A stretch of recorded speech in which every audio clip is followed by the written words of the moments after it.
These tricks everyone ignores, but honestly, it doubles chili yield instantly. Most chili plants don't actually fail because of pests, weather, or even bad seeds. They fail, really, because gardeners treat them like leafy crops. That's the mistake.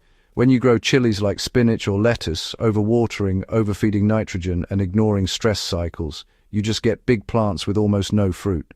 And that's, why yields stay low. The plant keeps pushing leaves instead of flowers. Nutrients get wasted, roots stay shallow, and you end up with a healthy-looking plant that, well, barely produces.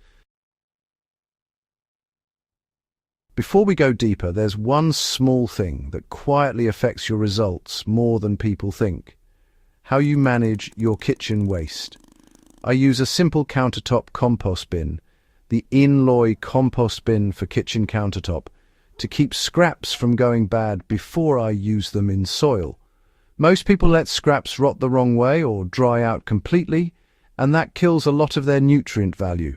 I'll leave the exact one I use in the description if you want to check it out.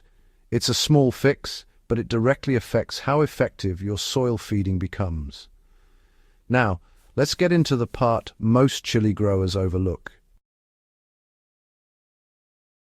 The reason your chili plants grow big but produce nothing. Chili plants respond to stress, not comfort. If your plant has unlimited water, constant nitrogen, and zero environmental pressure, it just stays in vegetative mode. It keeps growing leaves because it doesn't need to reproduce. Fruit production is, well, a survival response. So when you remove all stress, you remove the trigger for flowering. This is where most advice goes wrong. People tell you to keep plants happy. That's not entirely true.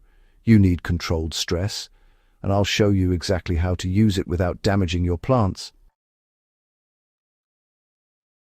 This is the watering trick that changes everything. Instead of watering on a fixed schedule, you let the soil dry slightly between watering. Not completely dry, not wilted to the point of damage, but enough that the plant senses a shift. In my raised beds, I wait until the top 2 to 3 inches of soil are dry before watering again. In containers, it's even more noticeable. You can feel the weight difference. When you re-water after that mild stress, the plant responds by pushing energy into reproduction. Within days, you start seeing more flower formation. This alone can double your yield if you've been overwatering. There's a feeding mistake that's killing your harvest: too much nitrogen. This is probably the biggest hidden issue. If your fertilizer is high in nitrogen, your plant will stay in leaf mode. You'll get thick stems and big leaves, but very few fruits. What you want instead is balanced feeding with a shift toward phosphorus and potassium once the plant is established. In practical terms, I reduce nitrogen inputs once the plant reaches a good size, and start focusing on compost-based feeding and light potassium support. Kitchen compost plays a role here. Properly broken down organic matter releases nutrients slowly without overwhelming the plant. That's why how you prepare your scraps matters. This is the pruning technique most people avoid, but honestly, it works. Early pruning feels wrong to most gardeners. Cutting a healthy plant seems counterproductive, doesn't it? But with chilies, strategic pruning actually redirects energy. When the plant is young, removing the first few flowers or pinching the top encourages branching. More branches mean more potential fruiting points. In one of my container setups, I tested this directly. The pruned plant produced nearly double the number of fruiting sites compared to the unpruned one.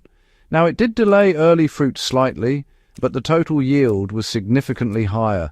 That's the trade-off most people don't consider.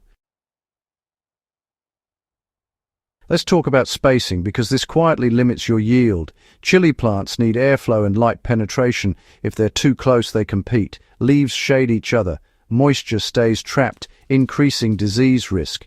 In raised beds, I keep about 12 to 18 inches between plants, depending on the variety. In containers, one plant per pot works best unless you're using very large containers. This allows each plant to fully develop its structure. More light, more airflow, more yield. Simple, but often ignored. This is where soil makes the biggest difference. Chilies don't need rich, heavy soil. They need well-draining, biologically active soil. If your soil holds too much water, roots stay shallow and oxygen levels drop. That slows everything down: growth, flowering, fruiting. I've had the best results using a loose mix with compost, some coarse material for drainage, and consistent organic feeding. In hydroponic systems, the same principle applies differently. Oxygen in the root zone becomes even more critical. If roots don't get enough oxygen, yield drops fast. Different systems, same rule: roots need air. There's a trick most people never try with chilies: light stress. Not extreme heat or damage, but slight exposure to tougher conditions. When plants experience mild environmental stress, they shift toward reproduction. In practical terms, this can mean slightly reduced watering frequency or allowing more direct sunlight exposure once the plant is established. This doesn't harm the plant, it signals it to produce, and that's where yield increases. Here's what happens when everything starts working together. You'll notice more flowers first, then better fruit set, then stronger, more consistent production over time. In one of my backyard beds, after applying these methods together, I stopped seeing those long gaps between harvests. The plants produced steadily instead of in bursts. That's the real goal, not just more fruit, but consistent yield.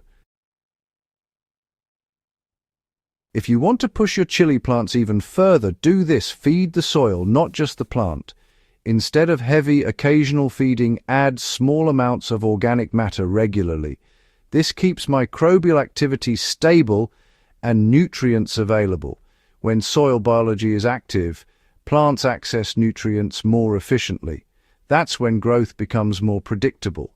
And this is where most gardeners start seeing real improvements. This is the part most people miss completely. Chili plants don't need more inputs. They need better conditions. More fertilizer doesn't fix poor watering habits. More water doesn't fix bad soil structure. Everything is connected. When you adjust watering, feeding, pruning, and spacing together, results change fast. That's why these small tricks feel like they double your yield, because they fix the actual problem. Final thoughts: if your chili plants look healthy but aren't producing, don't assume it's the variety or the weather. Look at how you're growing them.